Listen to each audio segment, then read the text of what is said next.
First, take your existing question paper. You can use a hard copy of the question paper.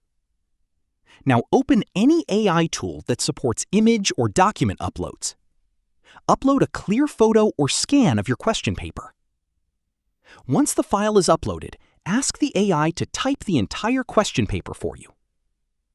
Wait for the AI to process the file. The AI will convert the questions into editable text. Check the generated content and make sure all the questions are correct. Now, copy the generated text. Open Google Docs or Microsoft Word. For this tutorial, I'm using Google Docs. Create a new document. Paste the generated content into the document. Now format the question paper according to your requirements. You can change the font size, alignment, spacing, and numbering. Add or adjust the headings and other details if needed. Finally, review the complete question paper.